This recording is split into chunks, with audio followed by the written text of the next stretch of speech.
Weight increase ஆகாமல் இருக்கிறதுக்கு 2 காரணங்கள் இருக்குது. ஒன்று, நைட்டில் சரியாக தூங்காமல் இருக்காது. ரெண்டாவது விஷயம், தொடர்ந்து உங்களோட தாட் ப்ராசஸ் நிறைய இருக்குது அப்படின்னா, ஒரு சிலருக்கு உங்கள் பாடியோட எனர்ஜி நீங்கள் அதிகமாக யோசிக்கிறதுக்கே செலவாயிடும். சிம்பிளான எக்ஸசைஸ் தான் பண்ணுறாங்க, ஆனால் ப்ரோட்டீன் பவுடர் மட்டும் எடுத்துக்கிட்டாலே மசில் பல்க் வந்துடும் அப்படின்னு நினைக்கிறாங்க. பிசிஓஎஸை பொறுத்த வரைக்கும் இன்னைக்கு 10ல் கிட்டத்தட்ட 5 பெண்களுக்கு, மக்கள் தொகையில் பாதி பேருக்கு இருக்கு. பிசிஓஎஸை பொறுத்த வரைக்கும் கண்டிப்பாக கன்சீவ் ஆகவே முடியாது அப்படிலாம் கிடையாது. இன்சுலினும் பாதிக்கப்படும், டெஸ்டோஸ்டிரானும் பாதிக்கப்படும், கார்டிசாலும் உங்களுக்கு பாதிக்கப்படும். இதெல்லாம் ஸ்ட்ரெஸ் ஹார்மோன்ஸ்.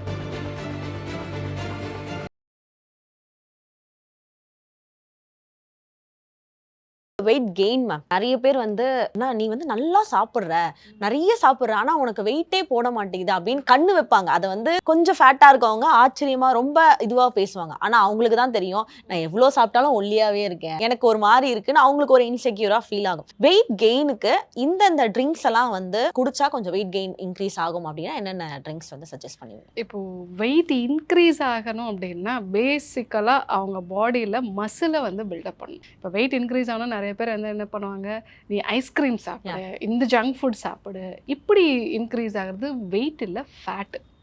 அவங்களோட பாடி டைப் அந்த மாதிரி இருக்கலாம், அவங்களுடைய மெட்டபாலிசம் ரொம்ப ஃபாஸ்ட்டாக வந்திருக்கலாம்.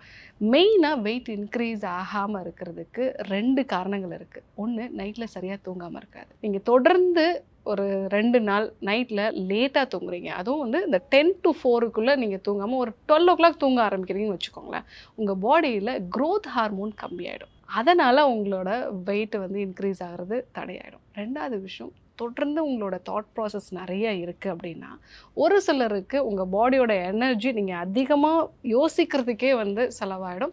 அதனாலையும் நிறைய தாட் ப்ராசஸ் இருக்கிறவங்க, அதே சமயம் சரியான இரவு தூக்கம் இல்லாதவங்க, இவங்களுக்கு பசியும் கரெக்டாக இருக்காது, அவங்க சாப்பிட்ற உணவை ப்ராப்பராக அப்சர்வும் பண்ண முடியாது. ஸோ அதனால தான் அவங்களுக்கு வெயிட் இன்க்ரீஸ் ஆகாது.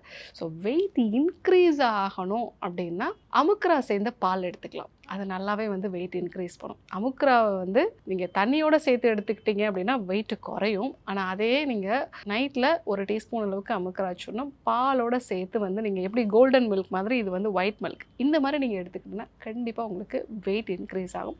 பட் ப்ரோட்டீன் இருக்கக்கூடிய உணவுப் பொருட்களை எடுத்துக்கோங்க. அதில் கொண்டக்கடலை ரொம்பவே நல்லது. ஸோ கொண்டக்கடலை ரெகுலராக நீங்கள் எடுத்துக்கிட்டீங்க அப்படின்னா ஹெல்த்தியாக உங்களோட வெயிட் இன்க்ரீஸ் ஆகும். ஸோ இதெல்லாம் ஃபாலோ பண்ணிவிட்டு கண்டிப்பாக நைட்டில் சீக்கிரமாக தூங்கணும். அதே மாதிரி உங்களோட எண்ணங்களை முறைப்படுத்தணும். அதே மாதிரி இப்போ நீங்கள் ப்ரோட்டீன் நிறைய எடுத்துக்கணும்னு சொல்கிறீங்க. நிறைய பேர் அவங்களோட டயட் பிளானில் எப்படி இருக்காங்கன்னா, கார்ப்ஸே எடுத்துக்கூடாது, நம்ம ப்ரோட்டீன் மட்டுமே நிறைய எடுத்தோம்னா நம்மளுக்கு வெயிட் ஈஸியாக கெயின் ஆகிடும். அப்படி அது உண்மையா? அந்த மாதிரி எடுத்துக்கலாமா மேம்? 3மே நமக்கு பேலன்ஸ்டாக தான் வேணும். இப்போ ப்ரோட்டீன் அதிகமானாலும் அது இன்சுலின் ஸ்பைக் தான் பண்ணும். ஸோ ப்ரோட்டீன் ஏன் நம்ம எல்லாரும் சொல்கிறோன்னா, இந்தியன்ஸில் ப்ரோட்டீன் இன்டேக் ரொம்ப கம்மி, அதனால் நம்ம அதை ஸ்பெசிஃபை பண்ணி சொல்கிறோம். இன்னும் சொல்ல போனால் ஃபாரின்லலாம் இப்போ நிறைய ப்ரோட்டீன் பவுடர் எடுத்து அதனால் வரக்கூடிய சைடு எஃபெக்ட்ஸுமே நிறையா இருக்குது. இந்தியன்ஸில் ப்ரோட்டீன் ரொம்ப கம்மி. நம்ம காலையில் 2 இட்லி, அதுக்கு கொஞ்சமாக சாம்பார் நம்ம விட்டு எடுத்துப்போம், அதில் ப்ரோட்டீனே கிடைக்காது. ஒரு நபருக்கு அவங்க பாடி வெயிட்டை பொறுத்து 1 to 1.5 நமக்கு எக்ஸ்ட்ரா ப்ரோட்டீன் தேவைப்படும். இப்போ 60 kg இருக்காங்கன்னா at least 60 to 80 gram of protein நமக்கு தேவைப்படும். ஸோ இது நம்ம சாப்பிட்ற இந்த ஃபுட்டில் கிடைக்கிறது இல்லை. அதனால் நம்ம எல்லாரையும் மோட்டிவேட் பண்ணுறோம், ப்ரோட்டீன் எடுத்துக்கோங்க. ஆனால் வெறும் ப்ரோட்டீன் மட்டுமே நீங்கள் எடுத்துக்கிட்டாலும் அது உங்களுக்கு இன்சுலின் ஸ்பைக்கை பண்ணும். பேலன்ஸ்டாக எடுத்துக்கணும். ஸோ நீங்கள் சாப்பிட்ற அந்த பிளேட்டில் பாதி ப்ரோட்டீன் இருக்கணும், கால்வாசி ஃபேட் இருக்கணும், கால்வாசி கார்போஹைட்ரேட். ஸோ நீங்கள் வெயிட்டை குறைக்கணும்னு நினைக்கிறவங்க இந்த மாதிரி எடுத்துக்கலாம். இந்த மாதிரி எடுத்துக்கிட்டிங்கன்னா கண்டிப்பாக உங்களுக்கு வெயிட் குறையும். வெயிட் குறைஞ்ச பிறகு மெயின்டெனன்ஸ் டோஸ்க்கு வந்துடணும். 3மே நம்ம ஈக்குவலாக எடுத்துக்கிட்டோம் அப்படின்னா நல்லது. ஓகே, நீங்கள் சொன்ன மாதிரி அந்த ப்ரோட்டீன் பவுடர் அப்படின்றத இப்போ காமனாக ஜிம் போகிறவங்க எல்லாருமே எடுக்க ஆரம்பிச்சிட்டாங்க. அதனால் என்னென்ன சைடு எஃபெக்ட்ஸ்லாம் வருது மேம்? மெயினாக அதில் எக்ஸசைஸ் பண்ணால் தான் நீங்கள் ப்ரோட்டீன் பவுடர் எடுத்துக்கணும்.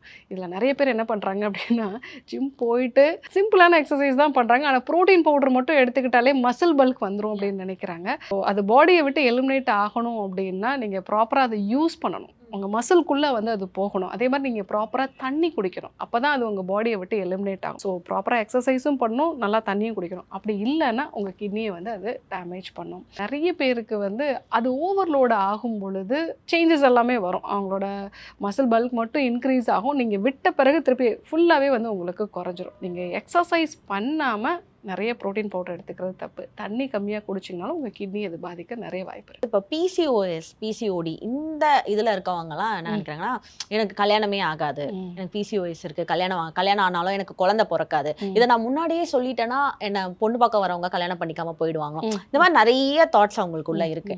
உண்மையாலேயே பிசிஓஎஸ் இருந்துச்சுன்னா ஃபர்டிலிட்டி ப்ராப்ளம் வருமா?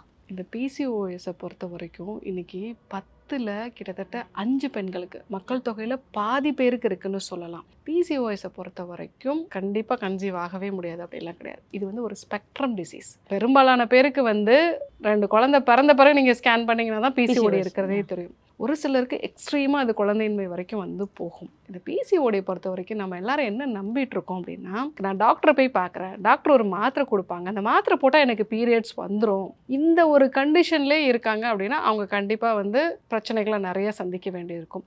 இந்த பிசிஓஎஸ்க்கு ரீசெண்டாக அந்த பேரே மாற்றிட்டாங்க, PMOS, poly endocrine metabolic ovarian syndrome அப்படின்னு சொல்லிட்டு.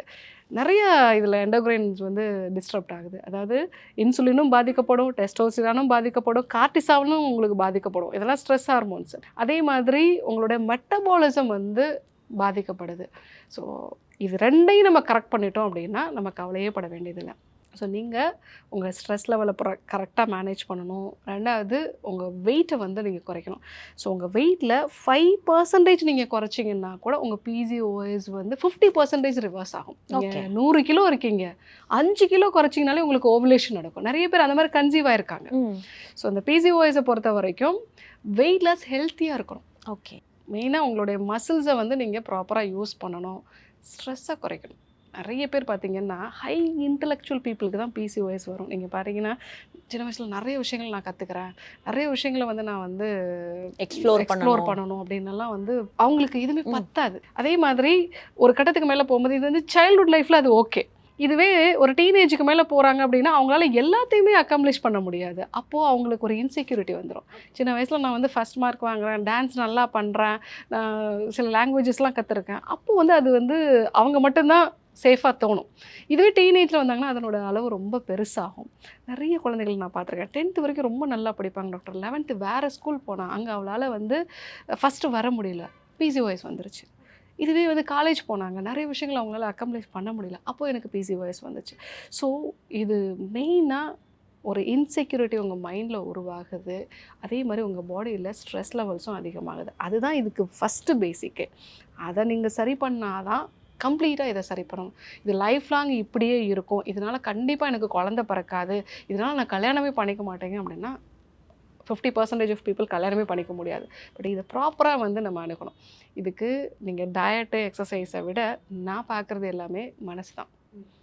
இன்செக்யூர்டாக ஃபீல் பண்ணுவாங்க, எதுலேயுமே ஒரு திருப்தி இருக்காது. அதை நம்ம பேலன்ஸ் பண்ணி நம்மளை நாமளே லவ் பண்ண ஆரம்பிச்சிட்டோம் அப்படின்னா கண்டிப்பாக அவங்களுக்கு பிசிஓடி வந்து சரியாகும். இந்த பிசிஓடிங்கிறது வந்து வெறும் பாடி வெயிட் இன்க்ரீஸ் ஆகிறது, பீரியட்ஸ் இர்ரெகுலர் ஆகிறது, நிறைய பருக்கள், இதை மட்டும் வச்சு நம்ம சொல்லக்கூடாது. உங்கள் மனசு கரெக்டாச்சு அப்படின்னா கண்டிப்பாக இதுலேருந்து 100% சரி பண்ண முடியும். குழந்தை பேரும் சாத்தியம்தான். பியூபர்ட்டி ஏஜ் அட்டனிங் அப்படின்றது எங்கள் அம்மா காலத்துலலாம் ஒரு 15-16 வயசில் ஆவாங்க. அப்புறம் எங்களோட ஜென்ரேஷனில் அட்லீஸ்ட் ஒரு 12-13 அப்படியா தானாங்க. இப்போ வந்து 9-10 இதுலேயே ரொம்ப சீக்கிரமாக ஆகிடுறாங்க. நம்ம எடுத்துக்கிட்டோன்னா எல்லாரும் சொல்கிறது காமனாக வந்து சிக்கன் சாப்பிட்டா, பாயில் சிக்கன் சாப்பிட்டா வந்து இந்த மாதிரி சீக்கிரமாக பியூபர்ட்டி ஆகிடுவான்றாங்க. ஆனால் சில பேர் வந்து மில்க் அதிகமாக இன்டேக் பண்ணாலும் சீக்கிரமாக பியூபர்ட்டி ஆகிடும் அப்படின்றாங்க. அது உண்மையா டாக்டர்? கண்டிப்பாக. இப்போது 2 காரணம் இருக்குது அதில். ஃபஸ்ட்டு ஃபுட்டு, நீங்கள் சொன்ன மாதிரி இன்றைக்கி ஹை கலோரி ஃபுட்டு எடுத்துக்கிறோம். அந்த ஹை கலோரி ஃபுட் அப்படிங்கிறது அவங்க க்ரோத் ஹார்மோனை ரொம்ப ஃபாஸ்ட் பண்ணிடுது. அப்போது 13 இயர்ஸில் வந்து ஏஜ் அட்டன் பண்ணவங்க, 16 இயர்ஸில் ஏஜ் அட்டன் பண்ணவங்க, அவங்க பாடியில் அந்த சேஞ்சஸ் வந்து 9 இயர்ஸ்லேயே வந்துடுது. ஸோ நீங்கள் எடுத்துகிட்டு இருக்கக்கூடிய ஹை கலோரி ஃபுட், அது நாட் ஓன்லி சிக்கன் மட்டும் கிடையாது, மில்க் மட்டும், மில்க்லேயே வந்து நிறைய க்ரோத் ஹார்மோன்ஸ் வந்து செக்ரேட் ஆகும். அது மட்டும் கிடையாது, நீங்கள் வந்து ஹை கலோரி ஃபுட்டு எடுத்துக்கிறீங்க, நிறைய ஃபுட்டு எடுத்துக்கிறீங்க அப்படின்னாலே கண்டிப்பாக உங்களுக்கு க்ரோத் வந்து ஃபாஸ்ட் ஆகிடும். இது முதல் விஷயம். ரெண்டாவது, இன்றைக்கி குழந்தைகளை பார்த்தீங்க அப்படின்னா எல்லார் வீட்லேயும் ஒரு பொண்ணோ இல்லை ஒரு பையனோ இப்படி தான் வந்து இருக்கிறாங்க. அவங்க பெரும்பாலும் அடல்ட்ஸ் கூட தான் வந்து இருக்காங்க, பெரியவங்களோட தான் வந்து இருக்காங்க. அவங்க என்ன டிவியில் பார்க்குறாங்களோ அதை தான் வந்து அவங்க பார்க்குறாங்க. அவங்க என்ன பேசுகிறாங்களோ அவங்களோட தான் வந்து பேசுகிறாங்க. ஸோ இது அவங்களுக்குள்ள என்ன ஒரு விஷயத்தை வந்து கிரியேட் பண்ணுது, ஏன்னா ஹார்மோன்ஸ் எப்போவுமே ஃபீட்பேக் மெக்கானிசத்தில் தான் உருவாகும். அவங்கள பெரியவங்களா காமிக்கிறது மூலமாக தான் அவங்க இந்த சொசைட்டியோட மிங்கிள் ஆக முடியுது. ஸோ பெரும்பாலும் குழந்தைகள் வந்து குழந்தைகளோட விளையாடுறதோ பேசுகிறதோ இப்போ பெரும்பாலும் குறைஞ்சு போயிடுச்சு. ஸோ அவங்கள பெருசாக நினச்சிக்கிறதுனாலையும் அதுதான் வந்து ஒரு லீடர்ஷிப்பாக வந்து நிறைய குழந்தைகள் நினச்சிக்கிறாங்க. அதனாலையும் ரொம்ப சீக்கிரமாக ஏஜ் அட்டெண்ட் பண்ணக்கூடிய நிலை. ஸோ நீங்கள் அவங்க பார்க்கக்கூடிய வீடியோஸ்லாம் வந்து பாருங்கள். அவங்க நிறைய சீரியல்ஸ் பார்க்குறாங்க குழந்தைங்க. நிறைய விஷயங்கள் பெரியவங்க என்னெல்லாம் பார்க்குறாங்களோ அதெல்லாம் வந்து பார்க்குறாங்க. ஈவன் படங்கள் எல்லாம் கூட அப்படி தான் வந்து பார்க்குறாங்க. அப்போ ஆட்டோமேட்டிக்காக அவங்களோட அந்த ஃபீட்பேக் மெக்கானிசம் இவங்க ரெடி ஆகிட்டாங்க அப்படின்னு சொல்லி அந்த ஹார்மோன்ஸை வந்து இது பண்ணி. இதில் முக்கியமானது விளம்பரங்கள். குழந்தைங்க முதல்ல பார்க்குறது வந்து இந்த அட்வர்டைஸ்மெண்ட்ஸ் தான். அது வந்து பெரியவங்களுக்கான விஷயமா தான் இருக்குது. அது குழந்தைங்கள இந்த ஹார்மோன் மாற்றத்தை தூண்டி விடுறதுனால சீக்கிரமாக ஏஜ் அட்டெண்ட் பண்ணுறாங்க. ஓ, இதை ரிவர்ஸ் பண்ண முடியாதா டாக்டர்? நம்ம சொல்கிற மாதிரி அந்த 15, 16 அந்த ஏஜுக்கு கொண்டு வர முடியாதா? இல்லை, நீங்கள் சொன்ன மாதிரி அதுதான் தனியாக நம்ம ஒரு தனியாக ஒரு வேர்ல்டுக்குள்ளே போனாதான் முடியும். அப்படி போனதான் முடியும். நீங்கள் என்னதான் வந்து குழந்தைகள்கிட்ட இதெல்லாம் சொன்னாலுமே அவங்களோட பியர் குரூப்ல அதை பத்தி தான் பேசுறாங்க. ஸோ ஆப்வியஸா அவங்களோட இப்போ எல்லாமே ஒரு 3rd ஸ்டாண்டர்ட் 4th ஸ்டாண்டர்ட்லேயே வந்து ஒரு ஜெண்டர் இதெல்லாமே வந்து அவங்களுக்குள்ள வந்துருச்சு. இந்த என்விரான்மெண்ட் அப்படிங்கிறது நம்ம தனியாக குழந்தைகளை வேற எங்கேயாவது ஒரு உலகத்தில் கொண்டு போய் வளர்த்தாதான் உண்டு. நிறைய விஷயங்கள் ஹெல்த் ரிலேட்டடாக எங்க கூட ஷேர் பண்ணிக்கிட்டீங்க. ரொம்ப ரொம்ப நன்றி. நன்றி.